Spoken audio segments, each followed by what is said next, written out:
My name is Brandon Ruiz, a senior from Burlington High School. Welcome to Tangled Web. In this series, we will be delving into the differences between Chinese and Western medicine, ultimately answering the question, why is Chinese medicine often dismissed in the West despite its credibility while long-term pharmaceutical use is normalized, and to what extent is modern healthcare incentivized to benefit from patients remaining dependent on medication? East Asian medicine has roots 4,000 to 5,000 years ago and is used by billions today globally. But in the West, in the United States, it's considered unscientific and alternative to Western medicine or biomedicine, which is what you'll find in hospitals. In today's episode, we'll be going over some history and looking into why Chinese medicine is less popular in the West.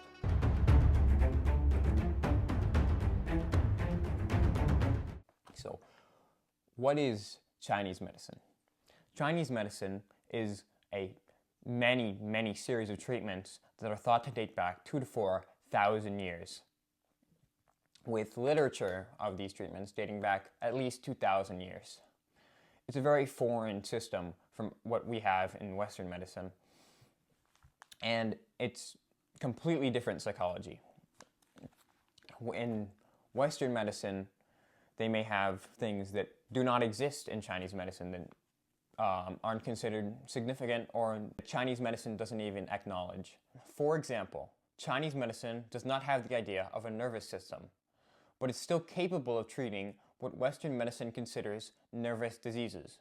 As Ted Kaptchuk says in his book, it's not about cause and effect, what X leads to Y. Instead, it's what is the relationship between X and Y. So these two systems of treatment, very different.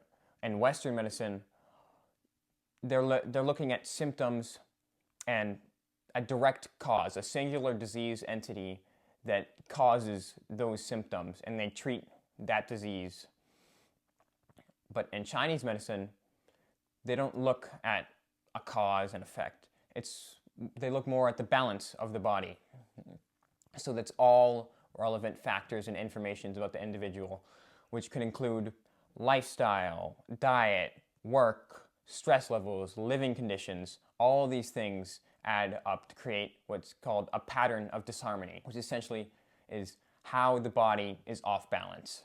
Using all the relationships and factors which affect an individual, a Chinese medicine practitioner will create a treatment plan which restores the body to balance, in the process alleviating the symptoms. Next up, we have an exclusive interview with professional Chinese medicine practitioner Jose Ruiz.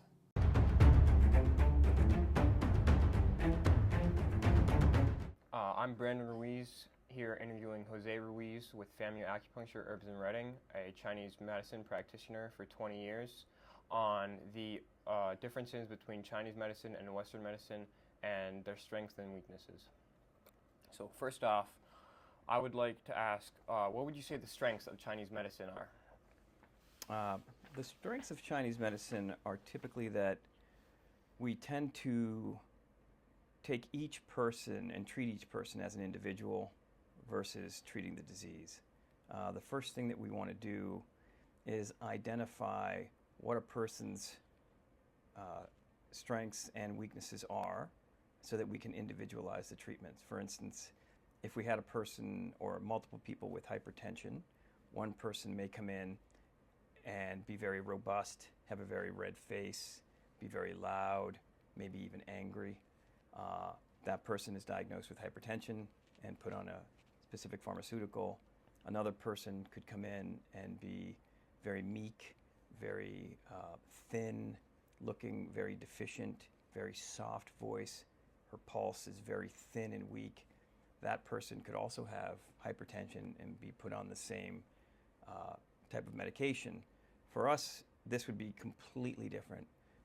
While they're both diagnosed with hypertension, one person has much more of a deficiency, and we would address those deficiencies in order to treat the hypertension, whereas the other person is much more excess, and we try and bring down those excesses to treat the hypertension. So I think that's where it's really strong in trying to treat each person as an individual versus treating the disease. Do you think that part of the reason why Chinese medicine typically has less side effects than Western medicine is because it's more personalized and less standardized? That's one of the reasons. Actually, in Chinese medicine, there should really be no side effects. And unless they're specific, like for instance, when we're talking about Chinese medicine, there are a number of different things that incorporate Chinese medicine: acupuncture, Chinese herbal medicine, tuina or massage. These are some of the modalities that are incorporated in Chinese medicine. In terms of herbal medicine, when we write a prescription for an individual, it is a customized prescription. And so because it's customized, you'll see very few side effects, if any. And in fact, if there are negative side effects, then you simply modify the formula to address those side effects. So people who are on, especially Chinese herbal medicine, should really not experience any side effects at all. And how would you say that Chinese medicine is different or similar from Western medicine? Chinese medicine is different in that, one, the technology is very different. Western medicine has a lot more technology than we do. Our technology hasn't changed for thousands of years. That's one of the major differences, is that we don't use diagnostic labs as readily as Western medicine does. We use things like palpation. We will feel the pulse. We'll look at the tongue. We'll do more observational analyses. We'll look at an individual. Do they look really robust? We'll actually use smell as well. What do they smell like? So more listening, palpating. Those are the types of tools that we use versus the diagnostic tests. And then, of course, we try and tailor those to each individual. So what would make modern Chinese medicine different from Chinese medicine in the past 1,000 years? Modern Chinese medicine is significantly different than classical Chinese medicine. Classical Chinese medicine was typically came from a lot of different lineages, where you'd have a master practitioner and a disciple. Typically, it was passed down from father to son, and the disciple or the student would study with that practitioner for 20 years. Modern traditional Chinese medicine, or TCM, is something that was created in the 1950s after World War II. What they wanted to do was consolidate a lot of the information and standardize it, and take away the stuff that they found was maybe not as effective or didn't match up with Western medicine. In the 50s, with the Cultural Revolution, the Chinese saw themselves as further behind than the West, especially technologically. And so they wanted to try and create a medicine that would match up with the West. And so they created traditional Chinese medicine. And so they got rid of a lot of these lineages. They standardized the medicine, and they compressed how much time it would take to learn this medicine, going from something like 20 years to 3 or 4 years. And so that's the big difference. And they really cut out a lot of the stuff that they thought was more, a lot of the spiritual aspects in Chinese medicine. And I think those were the big differences. So why would you say that Chinese medicine isn't as present in the United States as it is in other places? I think, number one, it's a very different way of looking at both the body and just in general. The culture is so different, and looking at the environment. In the West, we're heavily dependent on pharmaceuticals. We are also, we want things done quickly. And so a lot of times that will lead us to wanting prescription medications that will deal with some of these symptoms very quickly. Chinese medicine, TCM will deal with the symptoms a lot of times, but in general, in Chinese medicine, we want to try and get to the root, and that could be, making lifestyle changes, making changes in terms of food, dietary recommendations, lifestyle modifications, exercise, things that require that are more difficult and maybe require more work and will require changes to our behaviors that I think in the West we're not as prone to doing. I think a lot of us would prefer to maybe take the pill and continue to eat the way we're eating. But in Chinese medicine, we tend to do things a little bit differently. We'll try and make those modifications if we can. What was the other part of the question? Why is it not as present? And so because of that, I think that's probably why it's not as present. Basically, also culturally, because of the way we look at the body, it's very different than how we look at the anatomy and physiology from a Western medicine perspective. And so those two, a lot of times, aren't in alignment with how we in the West are raised. And so it can be a pretty big leap to go from what we're used to something that looks at the body completely differently. So what kinds of conditions or patients in particular tend to benefit most from Chinese medicine?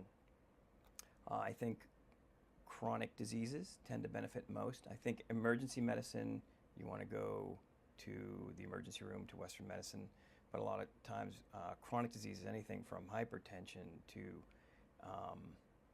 back pain, to migraines, to the common cold, things like this, these things can be treated very effectively with Chinese medicine. And in some senses, they can be treated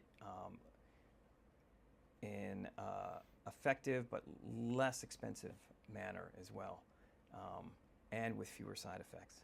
A lot of times, the stuff that we're doing, we don't have to worry about the side effects being so extreme as they could potentially be in Western medicine.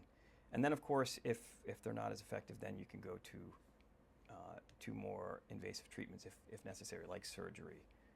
So the conditions that tend to benefit the most are chronic conditions. Chronic conditions are something that Chinese medicine is very effective at treating. Emergency conditions, you'll want to go to Western medicine if you need your life saved, and then go to the emergency room. But with chronic disease, we'll try and get to the root of the problem to try and bring the body back into balance, and that will address both the symptoms and the cause versus just trying to treat the symptoms by themselves. So Chinese medicine was geared to treat the majority of diseases that we as human beings have dealt with over thousands of years. Western medicine can certainly be much more effective if you're in an emergency situation. So where do you see Chinese medicine in the future of healthcare?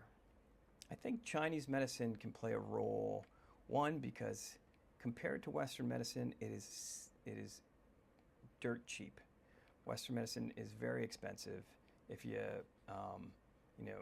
end up in the ER, that can cost you thousands of dollars for just your typical ER visit. Now, of course, that's important because if you require an emergency room visit, then you require that. But Chinese medicine, the tools that we use, they're not super sophisticated, so they're not very expensive, and so the treatments tend to be very simple. And so if these are conditions that are not life-threatening, I think Chinese medicine can play a great role or adjunct role in supporting a whole slew of issues, anywhere from back pain to migraines to digestive issues, very effectively and in a much less expensive way. So because costs in medicine are extraordinary, especially in this country, I think Chinese medicine could be used as a very cost-effective way of supporting a lot of the diseases that we deal with in our day-to-day lives. So that's all I have for questions today. Thank you so much for answering everything. Oh, you're very welcome.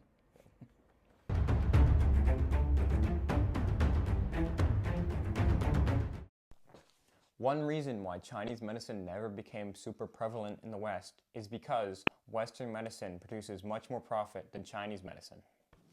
For many years, Chinese medicine was considered unscientific, particularly in the 19th and 20th centuries. This is because it relied on ancient texts and knowledge passed down from generations, which did not fit with the modern scientific standard. However, in the 1950s, during the Cultural Revolution, the Chinese government was unable to treat large populations of people living in rural areas with Western medicine due to its more expensive and less mobile nature. So, the Chinese government devised a way to standardize and modernize Chinese medicine to match with their modernizing agenda, in the process creating TCM, or what's known as traditional Chinese medicine today. The Chinese government created many of these TCM hospitals to treat the public. However, today, many of them are being displaced by Western medicine due to its more profitable nature. For example, in a study done by Duke Global Health, a TCM hospital in 1993 had 15 traditional doctors and 10 Western doctors. However, that same hospital 15 years later in 2008 had roughly 16 or 17 traditional doctors, while the numbers of Western doctors skyrocketed to almost 30.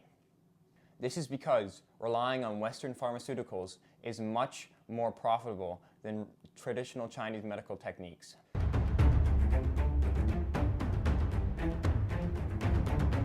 Another reason why Chinese medicine never had a large presence in the United States is because of the sheer prevalence of the Western medical monopoly. Western medicine is deeply rooted in our society, with any other form of medicine being seen as alternative.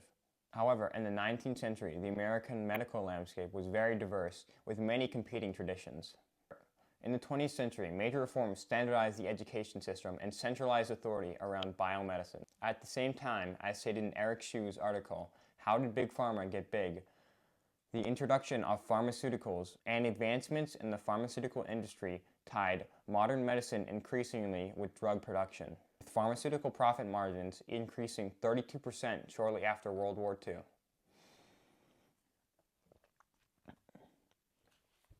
These pharmaceuticals normalized the idea of quick and easy medicine and just taking a pill, which further drove people away from other forms of medicine which required more effort on the patient's part. Over the years, healthcare in the United States became a monopoly, with insurers, hospitals, and pharmaceutical providers becoming dominant in the industry. Together, all of these developments created a biomedical monopoly revolving around pharmaceutical care. However, the prevalence of this healthcare system in the United States did not make it the best. For example, the United States makes up 40 to 45% of the total spending on healthcare worldwide. However, we rank among one of the last highly developed high-income nations, according to the World Health Index. In conclusion, we explored the differences between Western and Chinese medicine, with Chinese medicine focusing more on balance and longevity, and the connection between the symptom and the body, while Western medicine focuses more on finding the sole cause of the symptom and relies strongly on pharmaceuticals and corporate backing. However, due to standardization and pharmaceutical growth, the biomedical monopoly was created.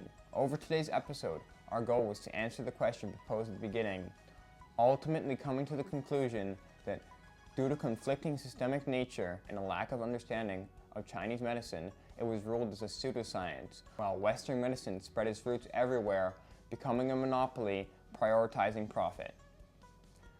Thank you for listening. This is Brandon Ruiz, signing off.